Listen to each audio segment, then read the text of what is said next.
Good morning everyone! So, today is the day na kung saan mag-i-start na ako maglagay ng pares dito sa aking bagong pen. Pero, bago ang lahat din, sasabihin ko sa inyo na isa lang muna yung magagamit ko. Kasi, kagabi, or ng isang gabi na nag-inject kami ng vitamin sa kanila, napansin ko, di ba sabi ko gagamitin ko si Lucky. Kaso, hindi pala mangyayari kasi nga, nung nag-inject kami, naglulugon pala siya. Hindi naman maganda na naglulugon ka tapos papalahi kasi mawawash out talaga yung lahat na nutrients mo sa katawan. Mahirap maghabol. So, hindi na muna siya gagamitin. Ang gagamitin natin is yung aking golden sweater mula sa Rapapap Game Farm kay Sir Rafi Yulo. Ayun siya, oh. So, yun. Pero, syempre, bago ang lahat, magpapakain muna tayo kasi mag-aantayan sila. Kung asikasuhin muna natin si Miss Yu, mag-aantayan sila lahat. Magiging maingay. So, mag-start muna tayong magpakain. At always, pinapakita ko sa inyo, ha. Ito yung gagamitin natin sa mga inahin. Pero, yung mga nasa loob nito, meron nang naka-ready para sa mga sisiw kay Wednesday, at saka kay Little Miss, at saka ito kay Notorious. So, doon muna tayo banda para mapakain na sila. Let's go! Ayan guys, yung Notorious. Medyo madumi siya. Kasi syempre yung lugar maputik, maulan pa. Kaya nakausog na siya dyan banda sa may mga damo. Tapos next guys, papakain muna natin yung dalawang sisiw. Mag-aantay na niyan sila. Bali guys, itong dalawang to, hindi natin pinapakawalan ng pagkain.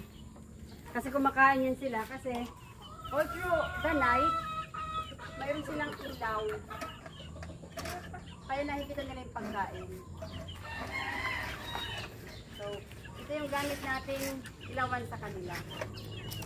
Ngayon, papailawan lang. Bibilad natin sa arawan.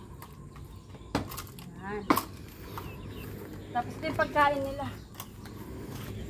Tingnan nyo guys. Yung binigay kahapon, ubos na. So, gutom na talaga itong sila. Silang dalawa. Oops.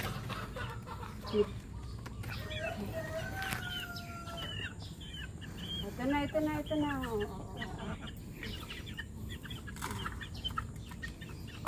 Dati nung maliliit pa sila, hindi nila abot yung kainan, kaya mayroon silang tuntungan. Ngayon, kayang-kaya na nila. So, it's time. Tanggalin ko na itong kanilang tuntungan. Nahirapan na rin sila. Sige. Kain na kayo. So, guys. Oh, diba? Tingnan nyo. Hindi na nila kailangan ng tuntungan. Kung napapansin nyo sa ibang video nila, bata pa sila talaga, maliliit pa sila. Hindi nila abot yung pagkain. So ngayon guys, it's time. Kasi kasuhin na natin si Miss Yu para ilipat na natin siya ng bahay. Let's go, Miss Yu.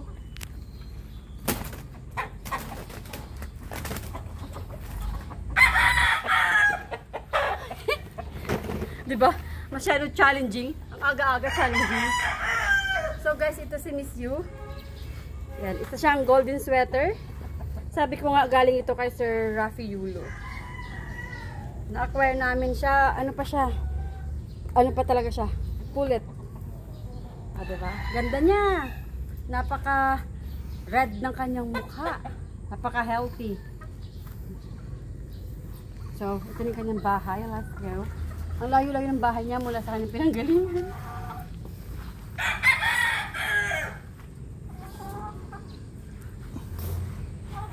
Salamat pala sa paggawa ng aking bahay para kay Miss Yu.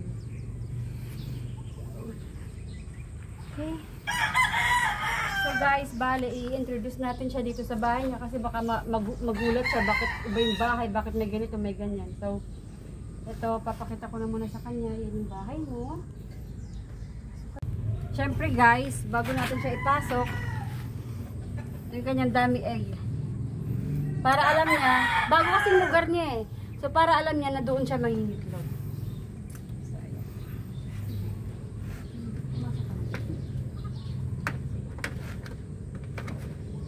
So, diba? Ang cute!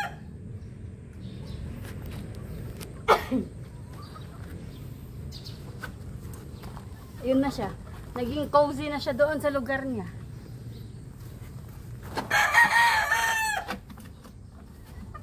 Naku, ang cute niya. Inaayos niya yung kanyang pugad. Ito na guys, yung partner ni Miss Yu. Si Agent Orange. Isa siyang golden boy sweater. Galing sa ating kaibigan, Nagnutap GS. Ganda, pogi nito. Pero bago ko siya ilagay doon sa kanyang partner, mag-i-inject muna tayo ng kanyang vitamin. Guys, ito yung ating gamit, Bixan XP. Maganda itong gamitin kasi meron tong folic acid. Ayan na. So, vitamin B na nga siya. Meron pa siyang folic acid. So, maganda talaga. Ayan guys, tapos ko na siya ma-inject. Hindi ko na pinakita sa inyo. Papasok ko na siya dito kay Miss Yu. Ano? First time nila magkikita.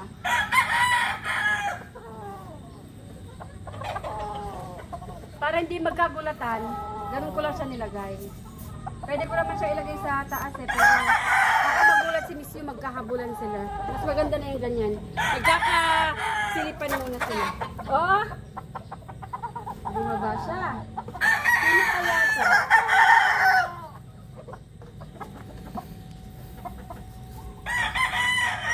Nagiging ano na siya, kung sino sa kanyang hugad.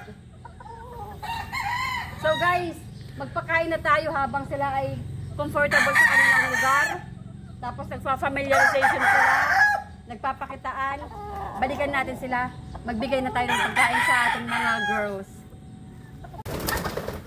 Start na ng pakain. So, yung pagkain nila pareho, successor. Tapos, ang kanilang vitamins. Inumin.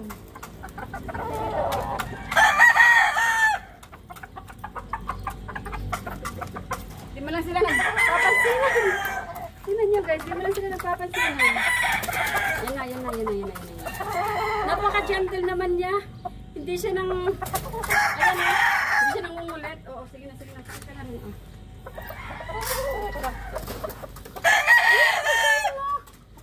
So, pakain na tayo dito sa lahat.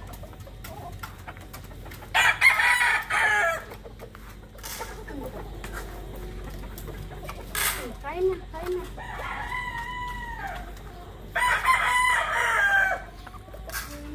Ito dapat gagamitin natin kasi tingnan nyo naman. Hindi siya talaga siya pwede kasi naglulugon siya. Yung kanyang mga malahibo.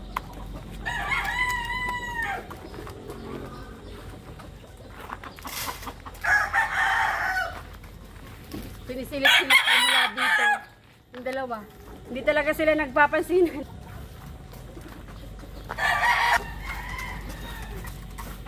Amboy, wag ka dyan. Amboy.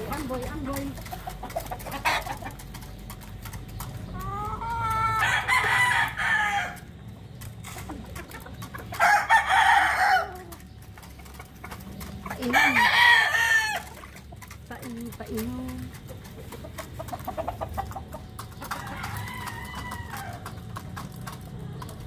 Yun ang magiging natin, everyday routine. Makikita nyo na yung dalawa na magkasama sa isang bahay.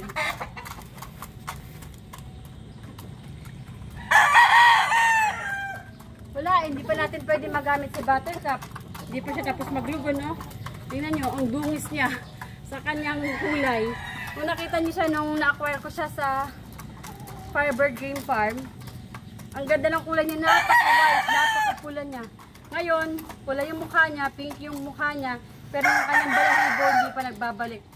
Yan, boy.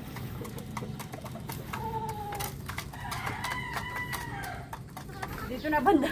Si Notorious, nauuhaw na siguro kaya hindi na siya tumutuka-tuka. Ayan, nilublob niya yung kanyang sarili sa inuman. Uy, ayun na. Ayun na sila, nag-start na sila. Ayun na. Narinig nyo yung sweet moments nila. Dumaan na sila sa ganun.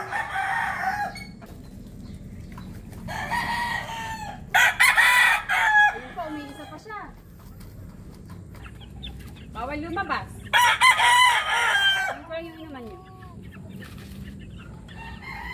Hoy, Little Miss, bawal lumabas. Huwag ka lang lumabas. Pagalitan tayo.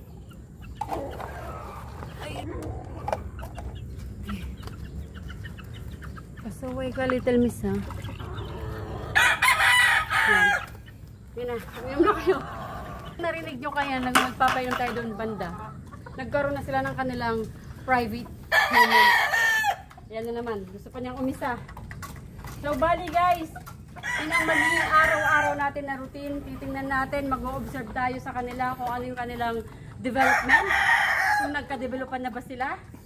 At yun ang aking magkapareha na golden boy sweater.